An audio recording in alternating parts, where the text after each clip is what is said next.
እኔ ስጠብቁት የነበረው በነቢያት የተነገረ ይመጣል የተባለው የእስራኤል ተስፋ እኔ ነኝ ብሎ በዛ ስፍራ ላይ ይቆማል።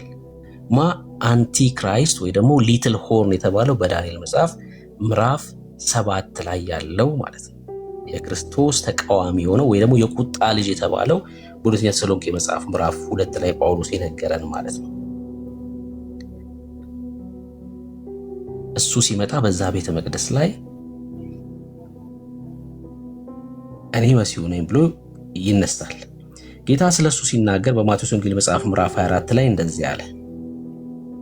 እንግዲህ በነብዩ በዳንኤል የተባለው የጥፋት ርኩሰት በተቀደሰችው ስፍራ ቆሞ ስታዩ አንባቢው ያስተውል አለ። በተቀደሰው ስፍራ ላይ ቆሞ ስታዩማ የጥፋት ርኩሰት በማን የተነገረው? በዳንኤል የተነገረው። መቼ? በባቢሎን በነበረበት ሰዓት ዳንኤል በራእይ የተናገረው። የትኛው ክፍል ላይ? ዳንኤል መጽሐፍ ምዕራፍ 9 ላይ፣ ዳንኤል መጽሐፍ ምዕራፍ 7 ላይ የተናገረው፣ ዳንኤል መጽሐፍ ምዕራፍ 6 ላይ የተናገረው አንቲዮኮስ፣ ዳንኤል መጽሐፍ ምዕራፍ 8 ላይ የተናገረው አንቲዮኮስ ኤጲፋኔስ ነው። ለ2300 ቀንና ማታ ይገዛል የተባለው ማለት ነው። እሱ አንቲዮኮስ ኤጲፋኔስ ነው። ቅድም ስለ ሐኑካ ወርቻችኋለሁ አይደል? ሐሙስ እንማማራለን ያልኳችሁ እሱ ማለት ነው። ከግሪኩ መንግስት ላይ የተነሳው አንቲዮኮስ ኤጲፋኔስ ነው። ለዚህ ለአንቲክራይስቱ ምሳሌ ተደርጎ የሚነገረው ማለት ነው። ይሄኛው ግን ምን አለ ጌታ በነብዩ በዳንኤል የተጻፈው የት? ምዕራፍ 9 ላይ ስለ ሰባው ሱባኤ ሲናገር የት? ምዕራፍ 7 ላይ ሊትል ሆርን የተባለው ትንሽዬ ቀንድ ማለት ነው አንቲክራይስት። እሱ የት? በተቀደሰው ስፍራ ላይ በሶስተኛው ቤተ መቅደስ ማለት ነው ቆሞ ስታዩ አንባቢ ያስተውል። ለምንድን ነው አንባቢ ያስተውል ያለው? ሐዋርያቶቹ ቁጥር 3 ላይ እዛው ማቴዎስ 24 ስለ መምጣትህና የዓለም መጨረሻ ምልክት ንገረን ባሉት ጊዜ የተናገረው ምልክት ነው። አንደኛው ምልክት እና ዋነኛ ምልክትም ጭምር ነው። ከተናገረው ምልክቶች መካከል ዋነኛና አንደኛው ምልክት ነው። ምን? ስለ መምጣትህና ስለ ዓለም መጨረሻ ምልክት። አንደኛው ምልክት ይሄ ጥፋት ርኩሰት የተባለው በተቀደሰችው ስፍራ ቆሞ ማየት ነው።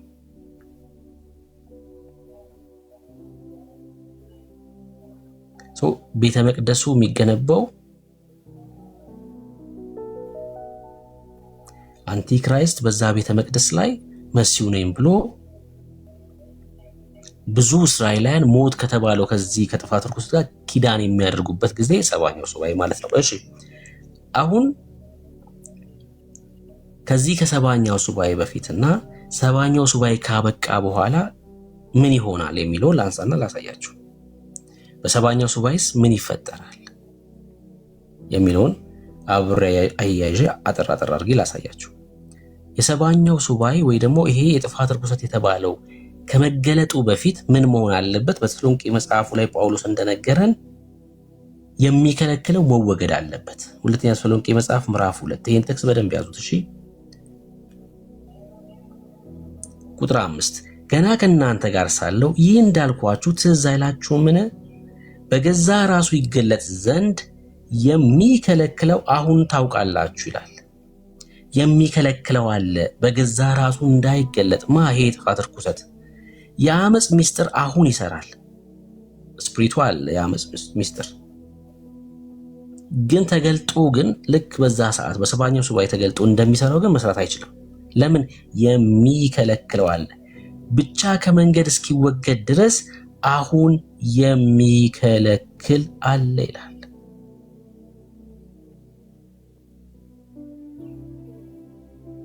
በዚያን ጊዜ ጌታ ኢየሱስ በአፉ መንፈስ የሚያጠፋው ሲመጣ በመገለጡ የሚሻረው አመፀኛ ይገለጣል። ምን ከሆነ በኋላ? የጥፋት ርኩሰቱ የሚገለጠው የሚከለክለው ሲነሳለት ነው። አሁን የሚከለክለው ማን ነው? ቤተ ክርስቲያንና ቅዱሱ መንፈስ ማለት ነው። ያ ሰባኛው ሱባኤ ከቤተ ክርስቲያን ጋር ሳይሆን ከኪዳኑ ሕዝብ ጋር የሚገናኝ ስለሆነ ማለት ነው። ከቤተ ክርስቲያን ጋር አይደለም። ዳንኤል የጸለየው ስለ ቤተ ክርስቲያን አይደለም። ዳንኤል የጸለየው ስለማን ነው አልኳችሁ? ስለ ቤተ ክርስቲያን አይደለም። በባቢሎን ሳለ ስለ እስራኤል ሕዝብ ነው። መቼ ነው የዚህ ሕዝብ መከራ የሚያበቃው የሚል ጸሎት ነው የጸለየው ምዕራፍ 9 ላይ። ለዛ ጸሎት ሲመለስለት ለማን የተመለሰው? ለዛ ጸሎት ለዳንኤል ጸሎት። ስለማን ስለጸለየው? ስለ እስራኤል ሕዝብ ስለጸለየው። ለዛ ነው ይከለክለዋል ይላል። ቤተ ክርስቲያን መወሰድ መቻል አለባት የጥፋት ርኩሰት እንዲገለጥ። ለዛ ነው ራእይ መጽሐፍ ምዕራፍ 12 ላይ የላችሁም እምላችሁ ቅድም ይሄ ለ1200 ቀናት ይላል አይደለ? በዛ ሰዓት ቤተ ክርስቲያን የለችም። እኛ የበጉ ሰርግ ላይ ያለነው፣ የበጉ ሰርግ ላይ ያለነው፣ የበጉ ሰርግ ላይ ያለነው። ቤተ ክርስቲያን መወሰድ አለባት ማለት ነው።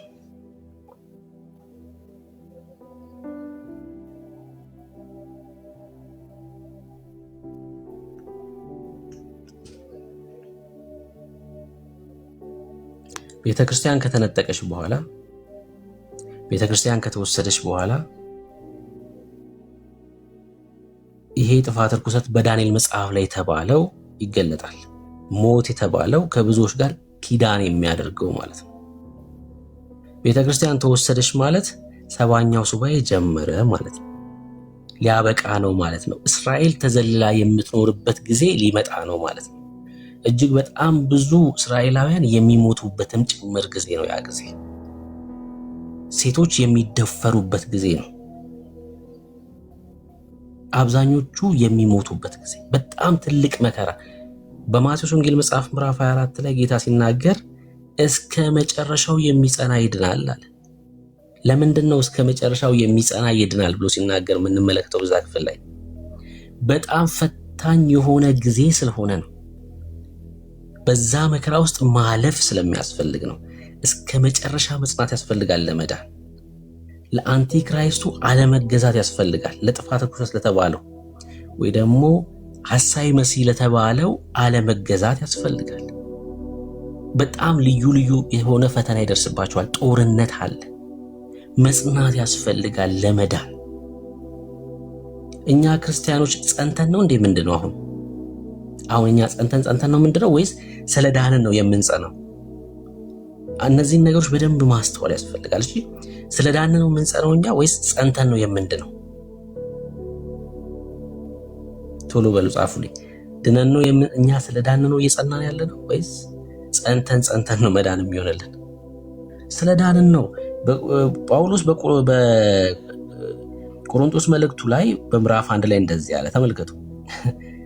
እንደዚህም ቁጥር 7 የጌታችን የኢየሱስ ክርስቶስ መገለጥ ስትጠባበቁ አንድ የጸጋ ስጦታ እንኳን አይጎልባችሁም ይልና እርሱም ደግሞ በጌታችን በክርስቶስ ኢየሱስ ቀን ያለ ነቀፋ እንድትሆኑ እስከ ፍጻሜው ድረስ ያጸናችኋል ይላል። ምን አለ? ያለ ነቀፋ በክርስቶስ ኢየሱስ ቀን ያለ ነቀፋ እንድትሆኑ እስከ መጨረሻው እስከ ፍጻሜው ያጸናችኋል። እኛ ስለ ዳንን ነው እየጸናን ያለነው። እንጸናለን፣ ደግሞም ያጸናናል ያለ ነቀፋ እንድንሆን። በዛ ሰዓት ግን ለመዳን ምን ያስፈልጋል? በዛ በ7ቱ ዓመት ጊዜ መጽናት ያስፈልጋል። ካልሆነስ እጅን ከሰጠ ለአንቲክራይስቱ በቃ ትወጣለህ፣ በቃ አለቀ ማለት ነው። ትወጣለህ። ከባድ የሆነ የያዕቆብ ምድር ከተፈጠረ እንደዚህ አይነት መከራ እኮ የለም እኮ ነው የሚለው። በጣም ከባድ ጊዜ ማለት ነው። ከባድ ጊዜ ማለት ነው። ጌታችን ታዲያ በማቴዎስ ወንጌል መጽሐፍ ምዕራፍ 24 ላይ እነዛን ሁሉ ምልክቶች ነገራቸው። መጽናት እንደሚገባቸው፣ ልዩ ልዩ አይነት ፈተና መከራ እንደሚደርስባቸውና በዛ ሰዓት መንግስተ ሰማያት ቀርባለችና ንስሐ ግቡ እየተባለ ለዓለም ሁሉ እንደሚሰበክ ጌታ ተናገረ። ቁጥር 14 ላይ ለአሕዛብም ሁሉ ምስክር እንዲሆን ይህ የመንግስት ወንጌል በዓለም ሁሉ ይሰበካል። በዚያን ጊዜ መጨረሻው ይመጣል። የመንግስቱ ወንጌል ማለት ምንድነው? የዘካርያስ ልጅ መጥምቁ ዮሐንስ ይሰብኩ የነበረው ወንጌል ማለት ነው። ጌታችንም ሰብኮታል። ይህን ስብከት በማቴዎስ ወንጌል መጽሐፍ ምዕራፍ 4 ቁጥር 17 ላይ ተጽፎ ይገኛል።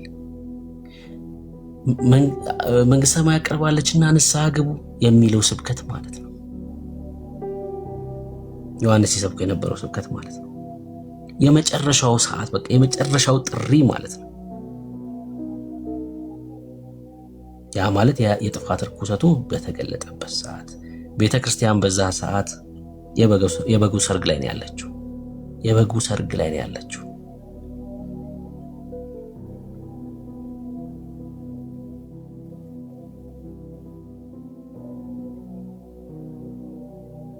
ሱራይ መጽሐፍ ምዕራፍ 12 ላይ ያ ወደ በረሃ የሆነው ስደትና ሽሽት ከሰባኛው ሱባኤ ጋር ተያይዞ ነው ማለት ነው። በሰባኛው ሱባኤ ስለሚፈጸመው ነው ማለት ነው። ስለሚፈጸመው ነው። ክርስቲያን ከተነጠቀ ማን ነው የሚጸናው? እሺ ዘግይተን የመጣው ወይ ደግሞ ተኝታል?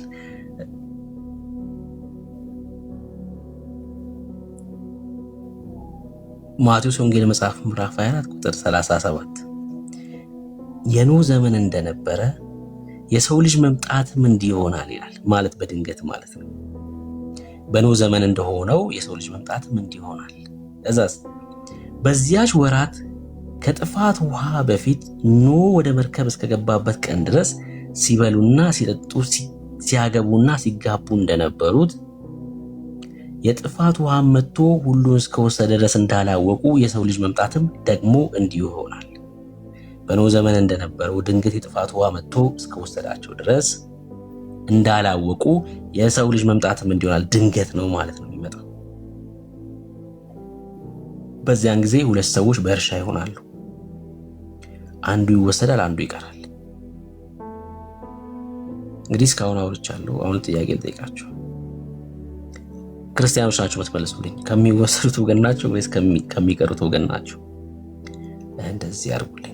ከሚቀሩት ወገን የሆናችሁ አንድ ቁጥር፣ ከሚጠፉት ከሚወሰዱት ወገን ከሆናችሁ ደግሞ ሁለት ቁጥር ጻፉልኝ። እኔ ከምቀረው ወገን ነኝ የሚል ሰው አንድ ቁጥር ይጻፍ። ከሚሄዱት ወገን ነኝ የሚል ደግሞ ሁለት ቁጥር ይጻፍ።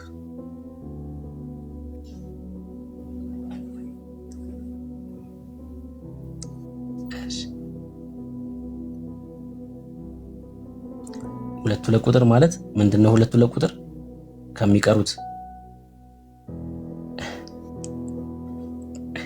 እዚህ ሁለት ቁጥር ከሚቀሩት አይደል?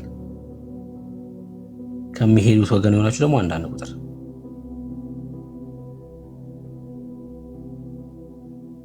እሺ ቀያየርኩት።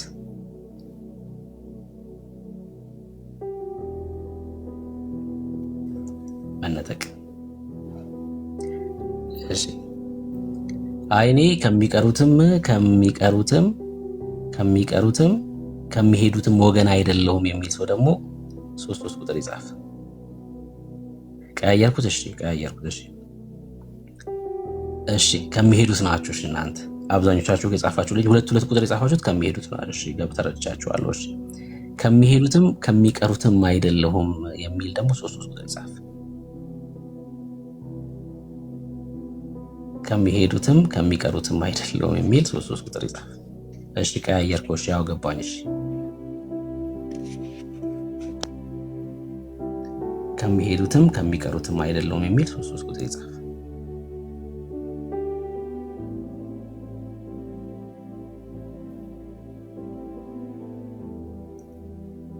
በዚህ ክፍል ላይ የሚሄዱና የሚቀሩ አሉ አይደለ?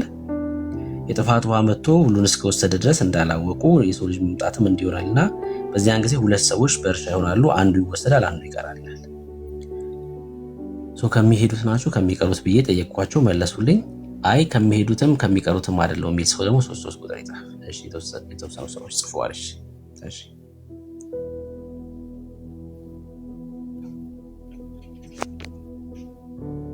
ቅድምም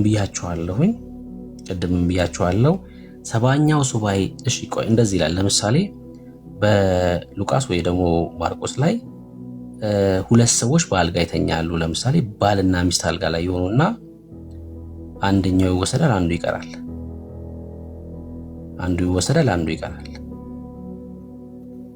አይደል?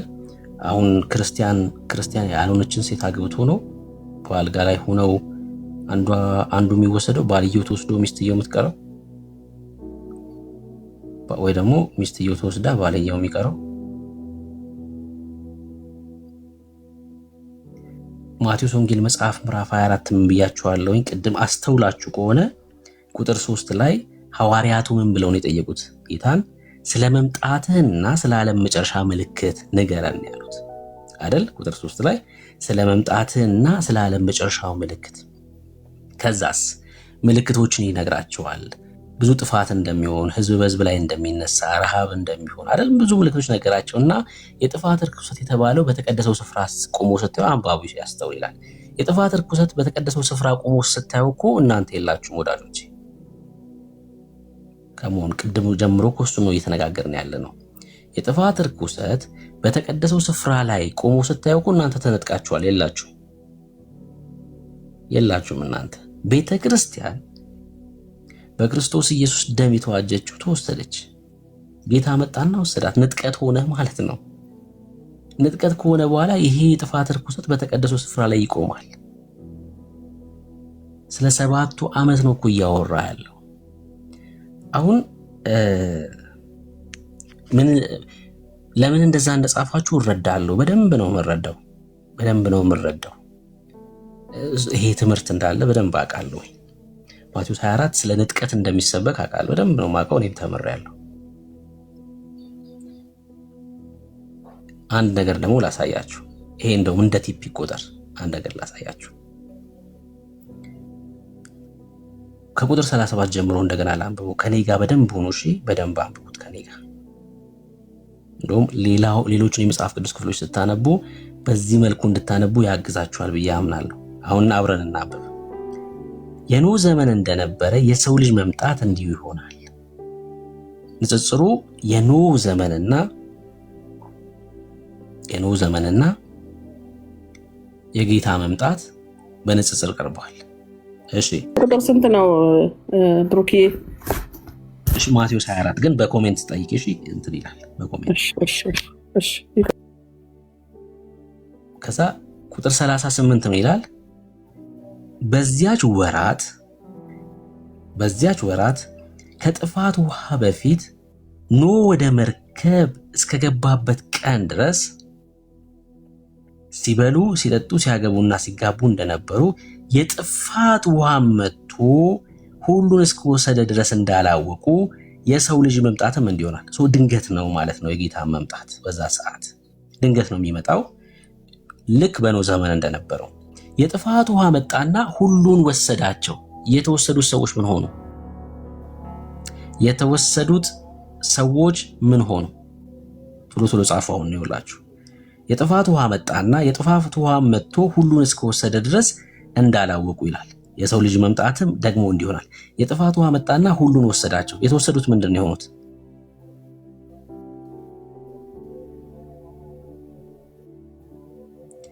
የጥፋት ውሃ መጥቶ ሁሉን ሲወስዳቸው ምንድን ነው የሆኑት? ሞቱ አይደል? ጥፋት ነው የሆነው። ተወሰዱ በውሃ ሞቱ ማለት ነው። የሞቱት እነማን ናቸው? ያመጹት ናቸው። በዚያን ጊዜ 2 ሰዎች በእርሻ ይሆናሉ፣ አንዱ ይወሰዳል። ወዴት? ልክ በጥፋት ውሃው እንደተወሰደው ማለት ነው። በጥፋት ውሃው እንደተወሰደው አንዱ ይወሰዳል። ቀጥሎስ አንዱ ይቀራል። ወዴት ነው የሚቀረው? ወደ ንግስና ነው። ወደ 1000 ዓመት ንግስና። አንደኛው ይወሰዳል፣ በሞት ይወሰዳል። የጥፋት ውሃ መጥቶ ምን አረጋቸው? እነዛን ወሰዳቸው። ንጽጽሩ ከዘፍጥረት መጽሐፍ ምዕራፍ 6 ጋር ነው። ከዘፍጥረት መጽሐፍ ምዕራፍ 7 ጋር ነው ንጽጽሩ። ድንገት ነው የሚሆነው ያ ነገር። ከዛስ የጥፋት ውሃ መጥቶ ይወስዳቸዋል። የጥፋት ውሃ መጥቶ ይወስዳቸው ምን ነው? ይሞታሉ። የሚቀሩትስ ወደ ንግስና ይገባሉ። ወደ 1000 ዓመት ንግስና ማለት ነው። ወደ 1000 ዓመት የንግስና ጊዜ ይገባሉ። ጌታ መጥቷል ከቅዱሳን ሁሉ ጋር ከቤተ ክርስቲያን ጋር። ከዛስ እነዚህ እስከ መጨረሻው መጽናት የቻሉ ለአንቲክራይስት ያልሰገዱት ደግሞ የቀሩት ወደ ንግስና። 10 ቆነጃጅቶች ነበሩ፣ 5ቱ በር ተዘጋባቸው፣ 5ቱ ገቡ። እንዴ ምን እያለን ነው መጽሐፉ? ምን እያለን ነው መጽሐፉ? ስለዚህ የለሽም አንቺ እንዴ ስለዚህ እንቀራለን እንዴት ትኛለች? የለሽም። ቤተ ክርስቲያን 70ኛው ሱባኤ ከመጀመሩ በፊት ወይ ደግሞ ሊጀመር ሲል ተወስዳለች ቤተ ክርስቲያን። ይሄ እኮ ስለ 70ኛው ሱባኤ የሚያወራ ነው። በ70ኛው ሱባኤ ስለሚፈጸመው ነገር ነው። በ70ኛው ሱባኤ ማብቂያ ላይ ስለሚሆነው ነገር ነው እየነገረን ያለው። ቤተ ክርስቲያንማ ጌታ ክርስቶስ ኢየሱስ መጣ፣ ከዛስ ተነጠቀች። ሙሽራው ይመጣል አይደል? እንደዚህ አድርጉ። በቃ ቪዲዮ ምናምን ተመልከቱ። የአይሁድን የሰርግ ዩቲዩብ ላይ ምናምን ቼክ አድርጉ። በቃ የሆነ ጊዜ ስታገኙም ቆፍሩ። የአይሁድ የሰርግ ስነ ስርዓት እንዴት ነበር ምናምን እዩ። በጣም ነው የሚጠቅማችሁ። እግዚአብሔርን ቃል ስታነቡ በጣም ነው እየተረዳችሁ የምትሄዱት። ለምሳሌ የገሊላ የሰርግ ስነ ስርዓት እንዴት ነበር? ሐዋርያቱ የገሊላ ሰዎች ናቸው አይደል? ጌታ ክርስቶስ ኢየሱስም ገሊላ ነው ያደገው እና የመጀመሪያውም ደግሞ ተአምር የሆነው በሰርጉ ስፍራ ነው። እና ልክ ሙሽራው ወደ ሰርግ ስፍራ ሲመጣ መለከት ይነፋል ቀድሞ ማለት ነው። ሙሽራው እየመጣ ነው ተብሎ የአካባቢ ሰዎች እንዳለ መለከቱን ይነፋሉ፣ ሊቀበሉት ይወጣሉ። ሙሽሪቷን ተሸክመዋት ይወጣሉ። ቤት ድረስ አይደለም ሙሽራው የሚመጣው፣ በሰረገላ ይሸከሟትና ከፍ አድርገዋት ተሸክሟት ይመጣሉ። ለምሳሌ የኢትዮጵያ የሰርግ ባህል እንዴት ነው? ሙሽራው ይመጣል ቤት ድረስ፣ ከዛ እናስገባ ምናምን ይባላል። ታግለው ይገባሉ። ከዛ ቤት ውስጥ ይገባል ሙሽራው። ሚዜዎች እንደዚህ ከልለዋት ይቆማሉ ምናምን አይደል? እንደዛ ከዛ ይዟት ይወጣል። የገሊላ የሰርግ ባህል ደግሞ እንደዛ አይደለም። ተሸክመዋት ይወጣሉ። ሙሽሪትን ተሸክመዋት ነው የሚወጡት። ቤተ ክርስቲያንም ጌታ ሲመጣ እስከ ምድር ድረስ አይደለም የሚመጣው። ቤተ ክርስቲያን በአየር ትነጠቃለች። ከፍ ነው የምትለው፣ በአየር ነው የምንቀበለው። ቃሉን ሲነግረን ጌታ ክርስቶስ ኢየሱስ ከዛው ከካልቸሩ ጋር ነው። ለምሳሌ ዮሐንስ 14 ላይ ምን አለን? ጌታ ክርስቶስ ኢየሱስ እንደዚህ ያለ ተመልከቱ። ልባችሁ አይታወክ፣ በእግዚአብሔር እመኑ፣ በእኔም ደግሞ እመኑ ይልና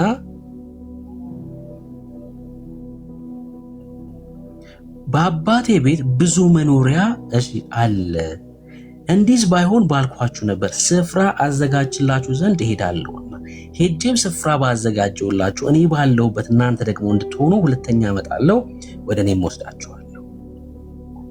ስፍራ አዘጋጃለሁ ይቻለ።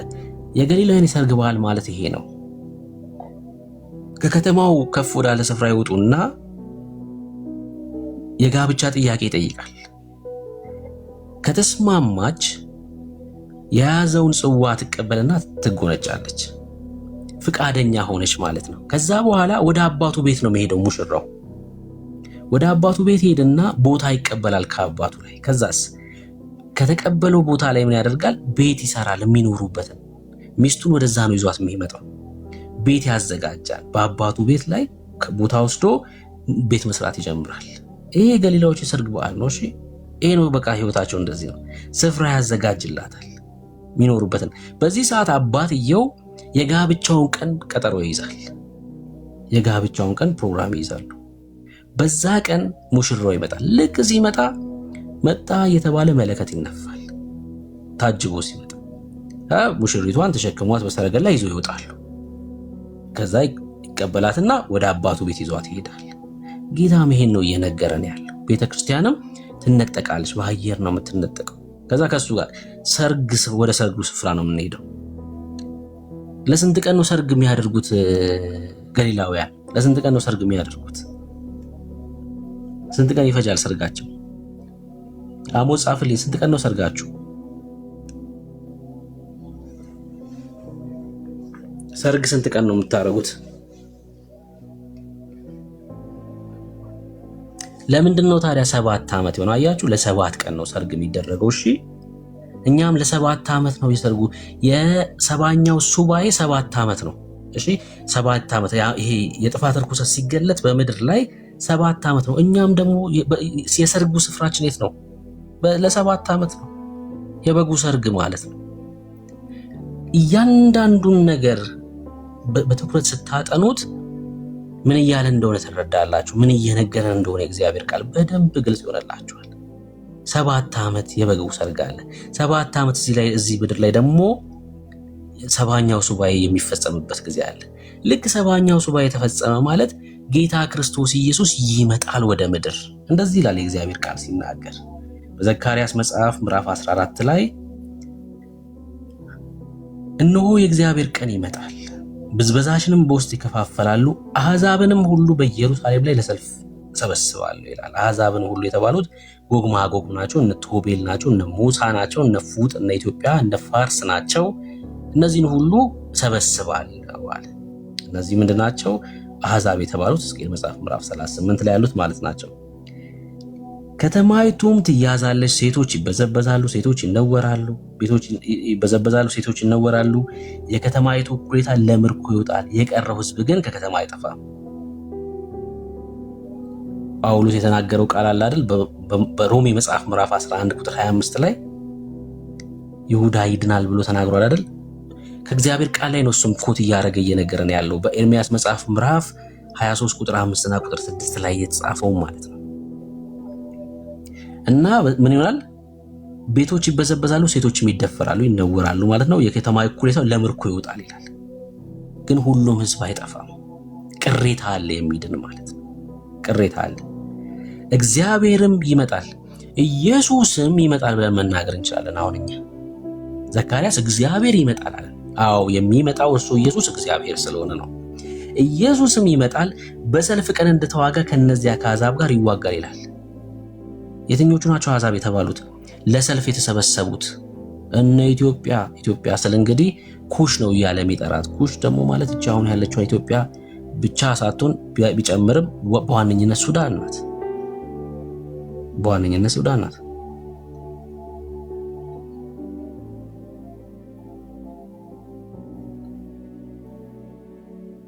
በዚያን ቀን እግሮቹ በኢየሩሳሌም ትይዩ በምስራቅ በኩል ባለው በደብረ ዘይት ተራራ ላይ ይቆማሉ ይላል። ሃሌሉያ! የእግዚአብሔር ቃል እንደዚህ ይናገራል።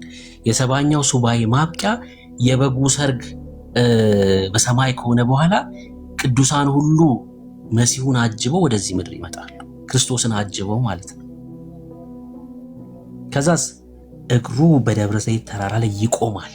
በዛ ሰዓት እኮ የሚሆን እኮ ነው ማቴዎስ 24 ላይ ይወሰዳሉ ይላል አይደል? የእግዚአብሔር ቃል ይጠፋሉ። ከዛስ የሚቀሩትስ ወደ ንግስናው አብሮ ይገባሉ። ወደ ንግስናው ይገባሉ።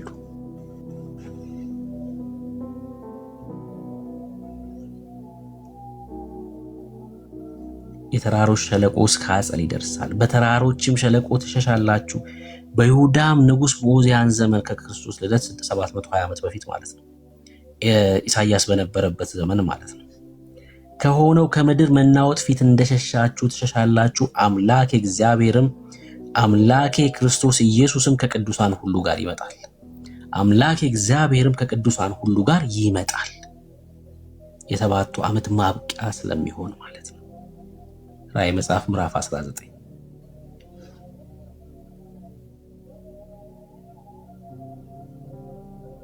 ከቅዱሳን ሁሉ ጋር ጌታችን ክርስቶስ ኢየሱስ ይመጣል። በጣም የሚገርመኝን ቃል ላሳያችሁ እዚህ ክፍል ላይ፣ ከዛ ወደዛ ወደ ማቴዎስ ላይ ልመለስ። አንድ ቀንም ይሆናል፣ እርሱም በእግዚአብሔር ዘንድ የታወቀ ይሆናል። ቀንም አይሆንም፣ ሌሊትም አይሆንም፣ ሲመሽ ብርሃን ይሆናል። ሃሌሉያ! በዚያን ቀን የሕይወት ውሃ ከኢየሩሳሌም ይወጣል።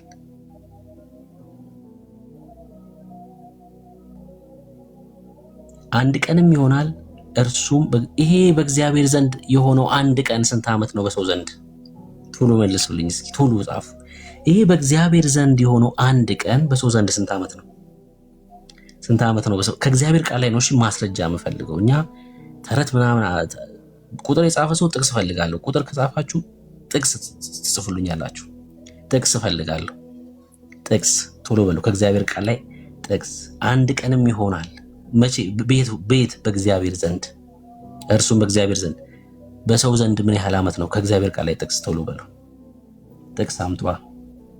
የአንድ ቀን የተባለው ዘካርያስ ላይ የተጻፈው የአንድ ቀን በሰው ዘንድ ስንት ዓመት ነው? ማን ነው ጥቅስ የሚጽፍ? ትክክል ናችሁ። 1000 ዓመት እኮ ነው። ጥቅስ ግን ፈልጋለሁ። ጥቅስ የለም ከእግዚአብሔር ቃል ላይ አለ አይደል? ክብር ለኢየሱስ ይሁን። 1000 ዓመት ልክ ነው። ጥቅስ የጻፈ ሰው አንድ ሰው ሪደምሽን። ተባረኪ። ሁለተኛ ጴጥሮስ መጽሐፍ ምዕራፍ 3 ቁጥር 8 ላይ ምን ይላል? እናንተ ግን ወዳጆች ሆይ በጌታ ዘንድ አንድ ቀን እንደ 1000 ዓመት 1000 ዓመትም እንደ አንድ ቀን እንደሆነ ይህን አንድ ነገር አትርሱ ተብላችኋል። እንዳትረሱ፣ አትርሱ፣ መርሳት የለባችሁ፣ እንዳትረሱ። ምን? እናንተ ግን ወዳጆች ሆይ በጌታ ዘንድ አንድ ቀን፣ በእግዚአብሔር ዘንድ የታወቀ ይሆናል አለ። ያን አንድ ቀን 1000 ዓመት ወይም እንደ 1000 ዓመት 1000 ዓመትም እንደ አንድ ቀን እንደሆነ ይህን ነገር አትርሱ፣ እንዳትረሱ።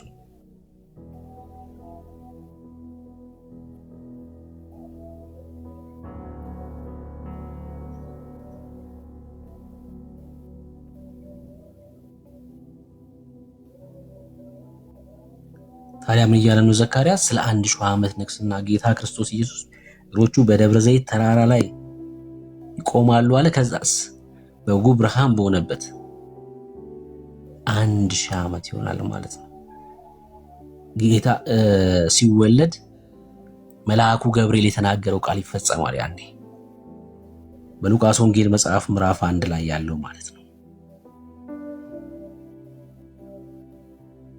እርሱ ታላቅ ይሆናል፣ የልዑል ልጅም ይባላል። ጌታ አምላክም የአባቱን የዳዊት ዙፋን ይሰጠዋል፣ በያዕቆብም ቤት ላይ ለዘላለም ይነግሣል፣ ለመንግስቱ መጨረሻ የለውም። የዳዊትን ዙፋን ይሰጠዋል። የዳዊት ዙፋን በሰማይ ወይስ በምድር?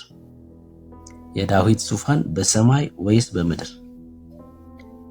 የዳዊት ዙፋን በያዕቆብ ቤት በእስራኤል ላይ። ክብር ለኢየሱስ ይሁን። ያኔ ይፈጸማል።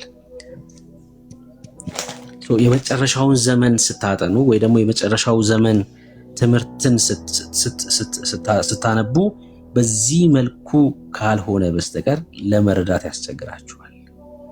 ለመረዳት ያስቸግራል። ራእይንም ስታጠኑ የቀደሙትንም መጽሐፍት ስታጠኑ ደግሞ ወንጌላት ላይ ያሉትንም ሐሳቦች ስታጠኑ በዚህ መልኩ ካልተጠና በስተቀር ለሰባኛው ሱባኤ የተነገረው ለቤተክርስቲያን የተነገረው ለሰባኛው ሱባኤ እያደረግን የምናነብ ከሆነ መጽሐፍ ቅዱሳችንን ለመረዳት እንቸገራለን። እሺ፣ ለመረዳት እንቸገራለን። ለዛ ነው ኦርቶዶክሳውያን ይመጡና ድነናል ስንላቸው ካልጸናችሁ አድኑም ይሉናል። ኧረ ድኛለሁ፣ አይ ካልጸና አድኑም ይላል። ጌታ ብሏል። አዎ ጌታ ብሏል። በምን ውስጥ ነው ግን የሚጸናው? መቼ ነው የሚጸናው? እኛ አንጸናም እኮ አላልንም፣ ግን ጸንተን አይደለም። ምንድነው የዳን ስለሆነ ነው የምንጸናው። ልዩነቱ አያችሁ? አሁን የዳን ሰዎች ነን፣ የእግዚአብሔር ልጆች ስለሆነ እንጸናለን። ከመሆን በቃ ይሄን መረዳት ያስፈልጋል። አሁን ክፍሎቹን እንደዚህ ካልተጠና ዝብርቅርቅ መጽሐፍ ቅዱስን ለመረዳት ሌላ መጽሐፍ ነው የሚሆነው፣ ወይ ደግሞ የእግዚአብሔር ሐሳብ መሆኑ ይቀርና የሰዎች ሐሳብ ይሆናል። በዚህ መልኩ ሊጠና ይገባል መጽሐፍ ቅዱስ። ቤተክርስቲያን መወሰድ አለባት። በዳንኤል መጽሐፍ ላይ የተባለው የጥፋት ርኩሰት፣ ሞት የተባለው ይሄ የዓመፅ ሰው እንዲገለጥ ቤተክርስቲያን መወሰድ መቻል አለባት። ቤተክርስቲያን ደግሞ በቅርቡ ትወሰዳለች። ጌታ ሊመጣ ነው።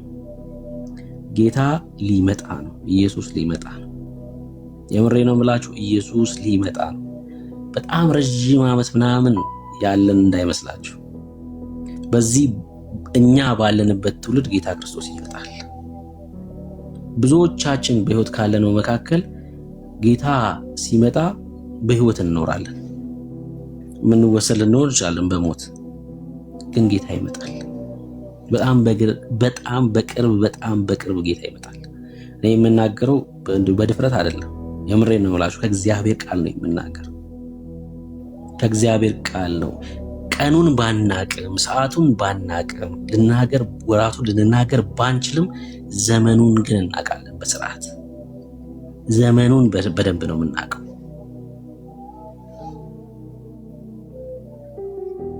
አልተፈቀደልንም ዘመኑን እንድናቅ። የእግዚአብሔር ቃል ዘመኑን እንድናቅ አይፈቅድም።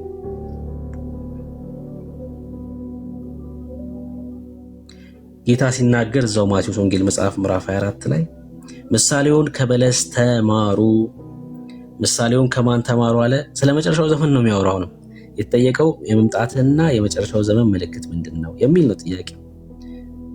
ምሳሌውን ከበለስ ተማሩ። ጫፏ ሲለሰልስ የምን የበለሷ ቅጠሏ ሲያቆጠቁጥ የምን የበለሷ ያን ጊዜ በጋ እንደቀረበ ታውቃላችሁ። ጫፏ ሲለሰልስ ካያችሁ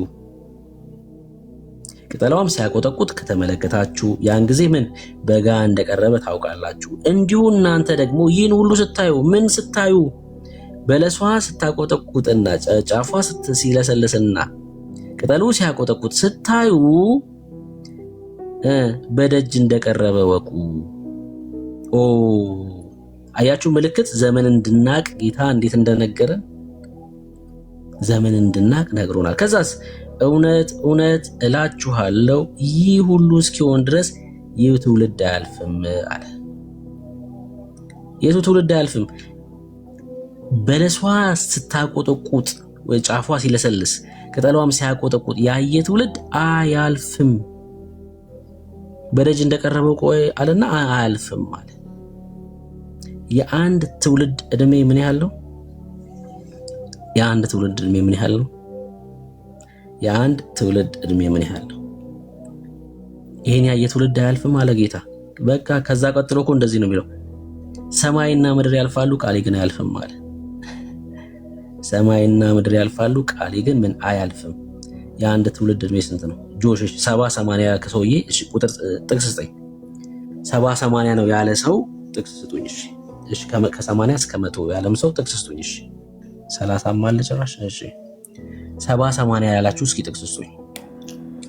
የበለሲቱ ማቆጥቆጥ ማለት ወንድምነት አቃል የእስራኤል መንግስት መመስረት ማለት ነው። ሕዝቅኤል መጽሐፍ ምዕራፍ 37 የደረቁ አጥንቶች መሰብሰብ ነው እሱ ማለት ነው።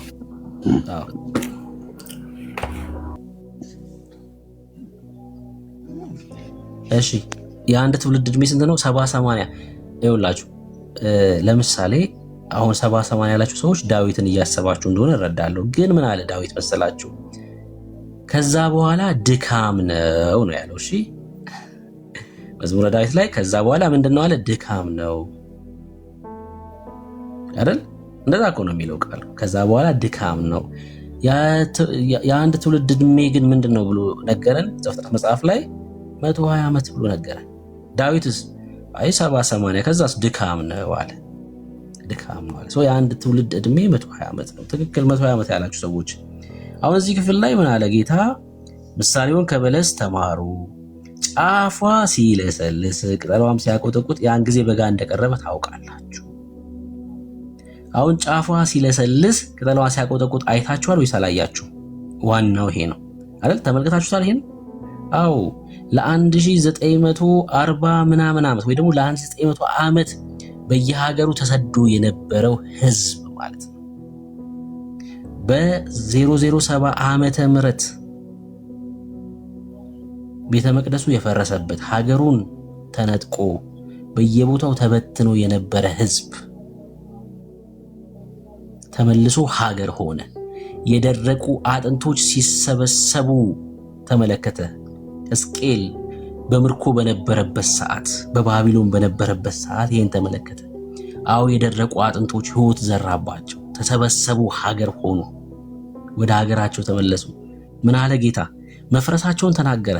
በቁጥር 2 ላይ ድንጋይ በድንጋይ ላይ ሳይፈርስ በዚያ አይቀርም አለ።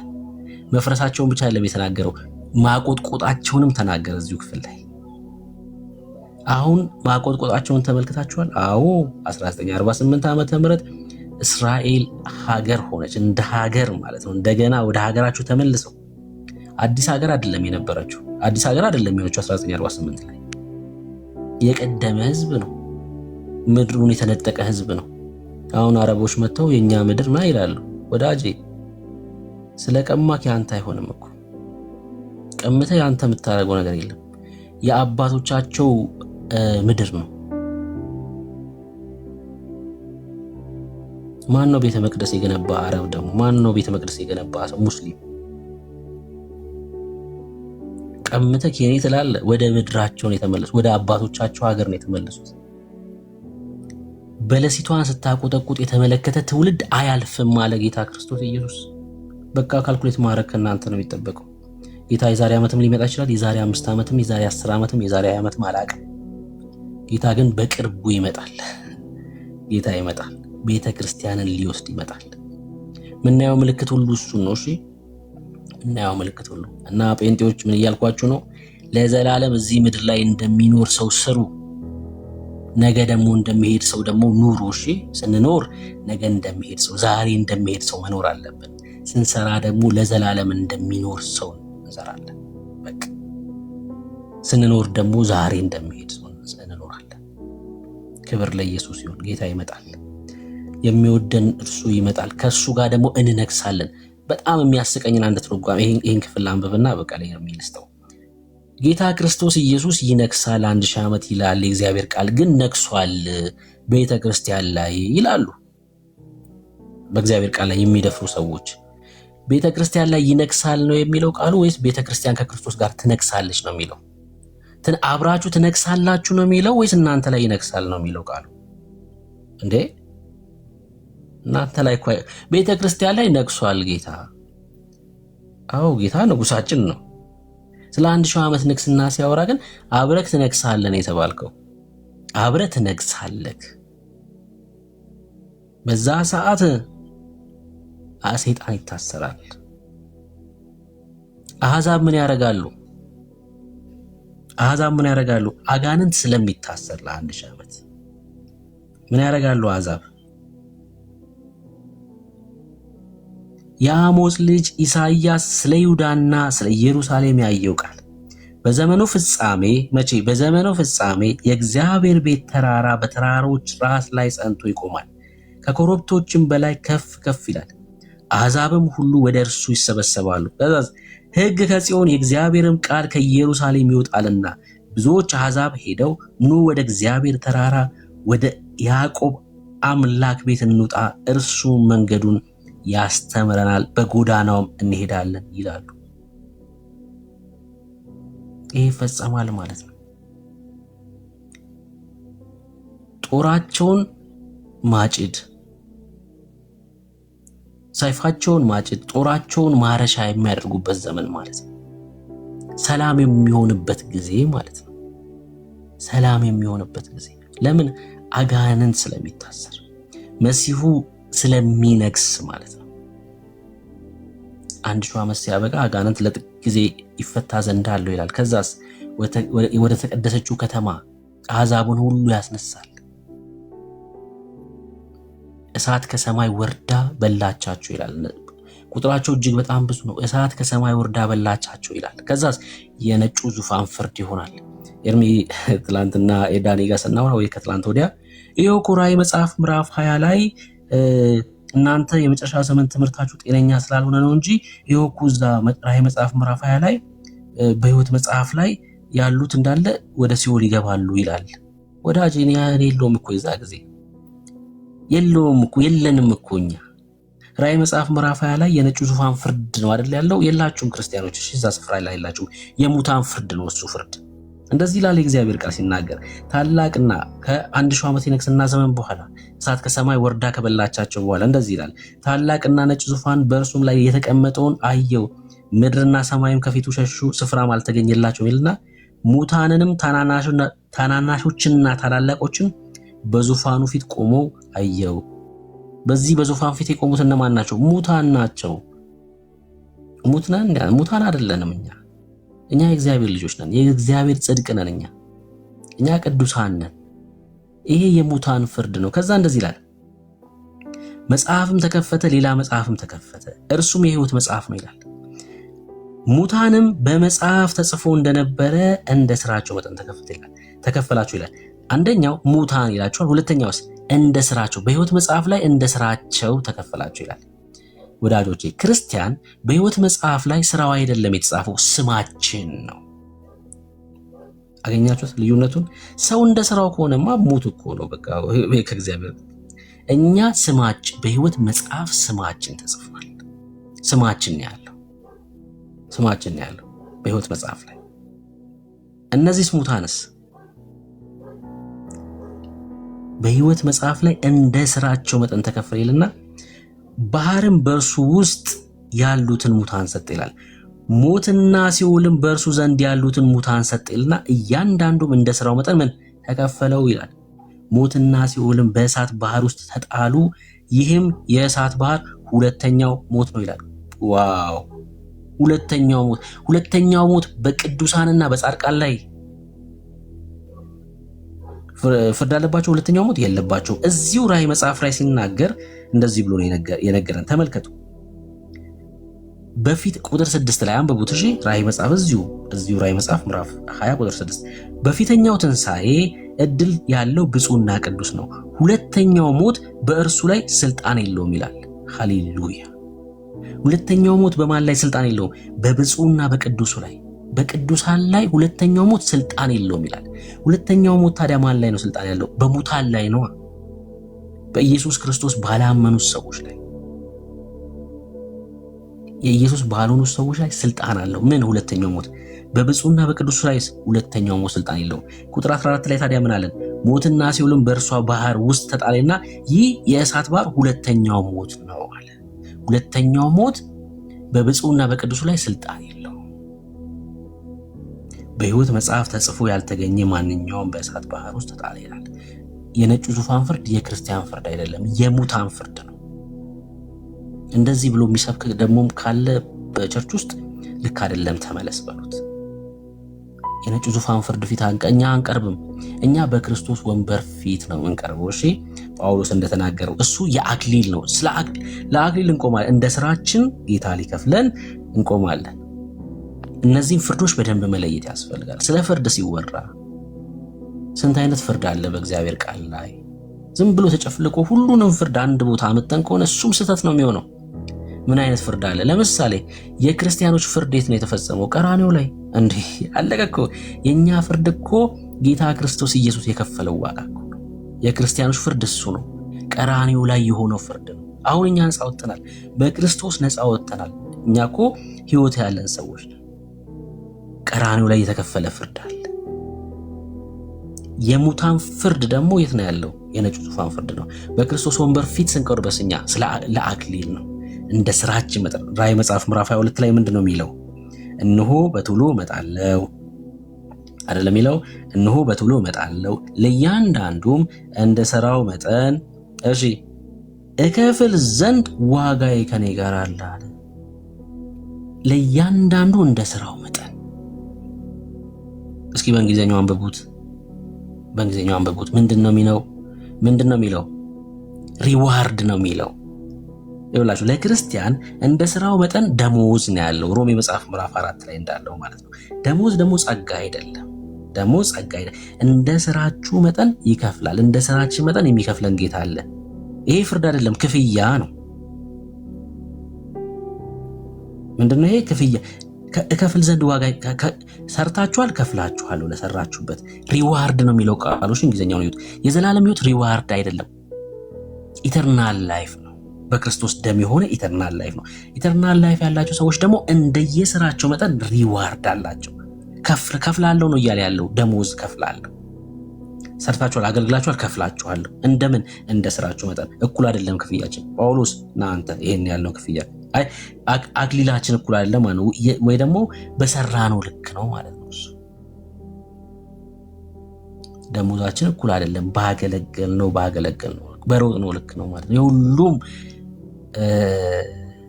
ክፍያ እኩል አይደለም። ጽድቅ ደግሞ የሁሉም እኩል ነው። ለምን? ከኛ አይደለም፣ እንደ ስራችሁ አይደለም። ጽድቅ የክርስቶስ ደም ስለሆነ እኩል ነው ጽድቃችን። ክብር ለኢየሱስ ይሁን። እነዚህን ነገሮች መለየት ያስፈልጋል። ስለነበረን ጊዜ እንግዲህ እግዚአብሔርን እናመሰግናለን። ወዳችኋለሁ። ኤርሚዬ ብሩኬ፣ አንድ ጥያቄ ነበረኝ ከመተኛቴ በፊት። ለኔ መሽቷል። አሁን እችላለሁ መጠየቅ እችላለሁ? እሺ። ጌታ ይባረክ፣ እግዚአብሔር ይመስገን። በእውነት ደስ የሚል ትምህርት፣ በጣም በቃ ፍትፍት የወደ ትምህርት ነው እየተማርን ያለ ነው። መቼም እኔ የማልጠግበውና የማልሰለቸው ትምህርት ነው ይሄ።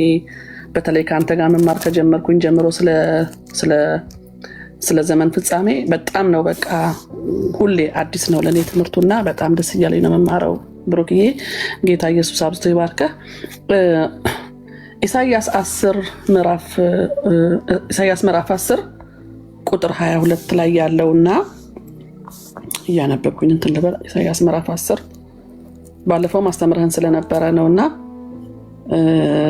ምን ይላል? እስራኤል ሆይ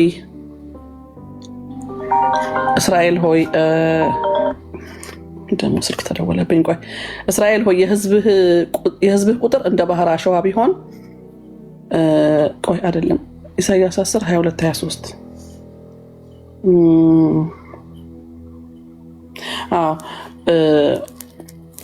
እስራኤል ሆይ የህዝብ ቁጥር እንደ ባህር አሸዋ ቢሆን ቅሬታው ይመለሳል፣ ጽድቅ የተትረፈረፈበትም ጥፋት ተወስኗል ይላልና ጽድቅ የተትረፈረፈበት አሁን ጽድቅ የተትረፈረፈ ነው። እንደገና ደግሞ ጥፋት አለ እዚህ ላይ ጥፋት ተወስኗል እና ጽድቅም እንዴት ነው እዚህ ላይ አልገባኝም። ጽድቅ የተትረፈረፈበት ጥፋት ተወስኗል ይልና እንደገና ዳንኤል 9:27 ላይ ደግሞ ብሩኬ ቆይ ላውጣውና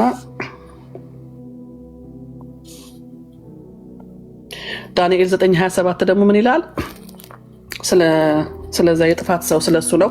እርሱም ከብዙ ሰዎች ጋር ጽኑ ቃል ኪዳን ለአንድ ሱባኤ ያደርጋል ይልና በሱባኤው እኩሌታው መስዋዕቱንና ቁርባኑን ያስቀራል። በርኩሰትም ጫፍ ላይ አጥፊው ይመጣል። እስከ ተቆረጠውም ፍጻሜ ድረስ መቅሰፍት በአጥፊው ላይ ይፈሳል። አሁን ይሄ ጽድቅ የተትረፈረፈበት ጥፋት ይሆናል የሚለው ለሱ ነው፣ ለጥፋት ሰው ነው እንደዛ የሚለው ያለው ኢሳያስ ላይ። እሱ ነገር እንትን ስለሆነብኝ ነው አመሳሰልኩትና ከዚህ ጋር ለዛ ነው ብሩኬ ጥያቄ እሱ ነው። ኢሳያስ 10 ነው ዋናው ጥያቄ። ጽድቅ የተትረፈረፈበት ጥፋት ይሆናል የሚለው ለማን ነው ጥፋቱ? ሁለቱ አሁን ይሄ ኢሳያስ 10 ላይ የጠቀሰው ክፍል ስለ መጨረሻው ዘመን የሚያወራ አይደለም።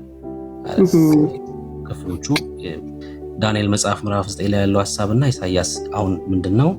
ኢሳያስ ከክርስቶስ ልደት በፊት መች ነበር የነበረው? ታዲያለሽ ዘመኑን 700 መልካም። በዛ ሰዓት የእስራኤል ሕዝብ ወደ ባቢሎን ተማርኮ ተወስዶ ነበር። ተወስዷል? ነው አልተወሰደም። ትንቢተ ኢሳያስ መጽሐፍ ምዕራፍ 1 ቁጥር 9 ላይ ምን የሚል ቃል አለ? የሰራዊት ጌታ እግዚአብሔር ዘርን ባያስቀርልን ኖሮ እንደ ሰዶም በሆንን እንደ ገሞራም በመሰልን ነበር የሚል ቃል አለ አይደል?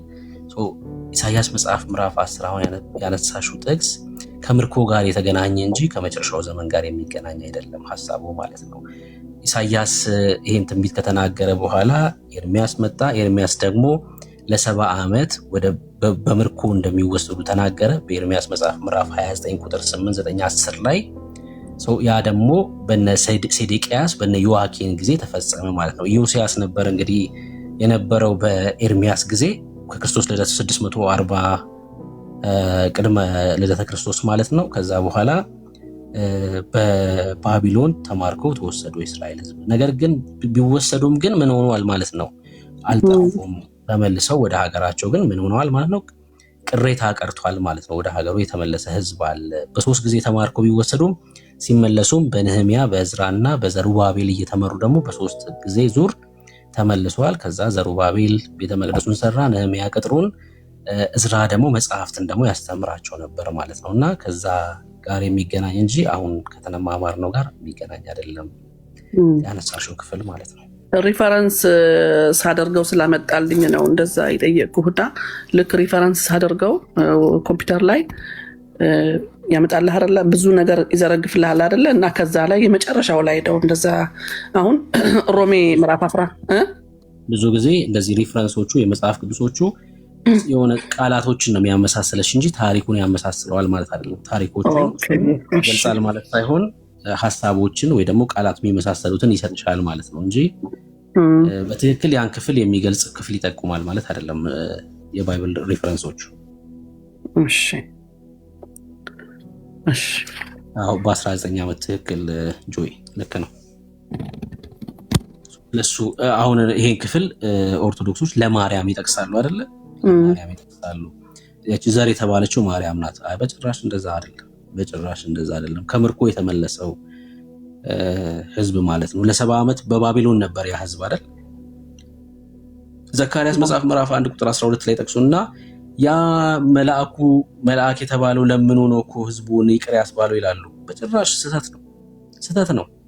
እግዚአብሔር አስቀድሞ 70 ዓመት በምርኮ አስተላልፈው እንደሚሰጡ ተናግሯል።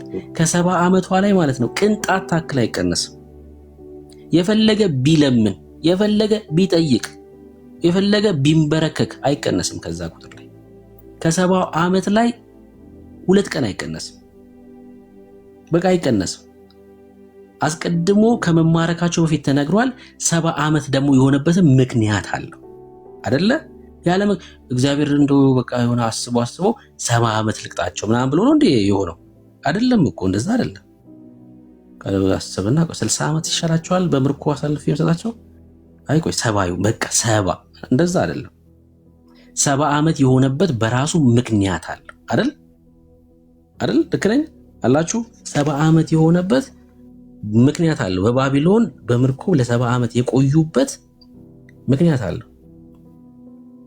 የምን ፕሮሚስ? ምን አይነት ፕሮሚስ ነው? የምን ፕሮሚስ ነው?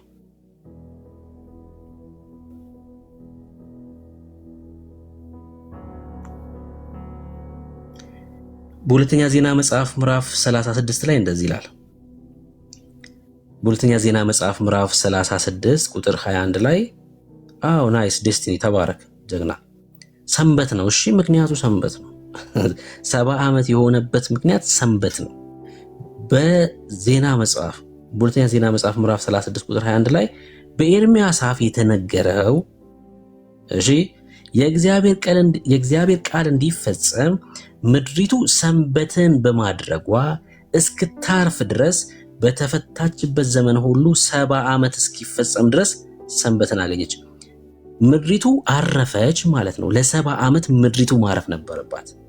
ለምን? እግዚአብሔር ቀድሞ ትእዛዝ ሰጥቷቸው ትእዛዙን ባለመፈጸማቸው ምክንያት 6 ዓመት ረሱ አላቸው እግዚአብሔር። 7ኛውን ዓመት አትረሱ እረፍት ይሁን ለምድሪቱ የሚል ትእዛዝ ሰጥቶ ነበር አይደል? 6 ዓመት ያርሳሉ፣ በ7ኛው ዓመት ላይ እረፍት ይሁን ነበር። ህዝቡ ግን አልሰማም። እግዚአብሔር 6 ዓመት አረሰ፣ 7ኛውን ዓመት አረሰ ማለት ነው። እረፍት ማረፍ የነበረበት ምድር ታረሰ ማለት ነው። ከዛ 8ኛውን ዓመት፣ 9ኛውን ዓመት፣ 13ኛውን ዓመት አረሰና 14ኛውን ዓመት አረሰው። ያ ማለት ለምድሪቱ 2ኛ ዓመት የእረፍት ጊዜ ሆን ነበር።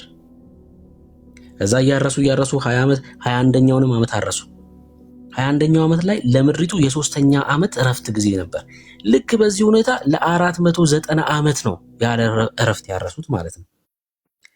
በ490 ዓመት ውስጥ ስንት 7 ዓመቶች አሉ? በሰባት ስንት እረፍቶች አሉ ማለት ነው? በየ7 ዓመቱ አልነበረ እግዚአብሔር እረፍት እንድታደርግ ምድሪቱ ያዘዘው? 490 ዓመት ሲካፈል ለ7 ስታደርጉት 70 ዓመት ይመጣል። 70 ዓመት ምድሪቱ ማረፍ ስለነበረባት ከፈሏት ማለት ነው። ቆጥረው ህዝቡን በምርኮ አሳልፎ ምድሪቷን አሳረፈ እግዚአብሔር የተናገረው ቃል ተፈጸመ ማለት ነው። አንተ ብታምጽም እግዚአብሔር ያለው ቃል አንተ ባትታዘዝም ሳይፈጸም አይቀርም። አሳልፎ ይሰጥና እግዚአብሔር ይፈጽመዋል። ለ70 ዓመት ምድሪቱ ሰንበትን አገኘች፣ አረፈች ማለት ነው። መጥቶ አንድ መልአክ ለምኖ የሚያስቀንሰው አይደለም። ይሄን ቁጥር እባክህ 69 ዓመት አድርግላቸው ምናምን ብሎ የሚያስቀንሰው አይደለም። ይሄን ይመስላል። ተባረኩ።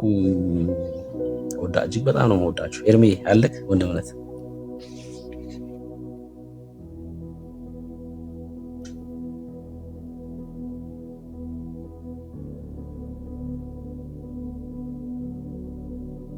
ብርኬ ጨረስክ?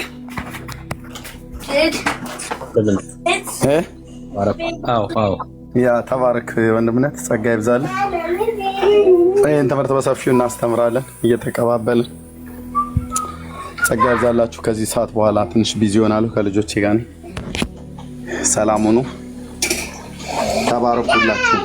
አሜን አሜን። ብሩክ የጌታ ኢየሱስ ይባርክ። በእውነት እንደዚህ እያነቃህን ስለሆነ ደግሞ ይሄም ትምህርት ይቀጥላል። በእውነት እንደው ኃይልክ እንደ ንስር ይሆንልክ። ይሄን ለማስተማር በጣም ኢምፖርታንት የሚያስፈልግ ትምህርት ስለሆነ እያለን እንቀጥላለን። ተባረኩ ሁላችሁ። ተባረኩ ወገኖች። ዋው ደስ ይላል በጣም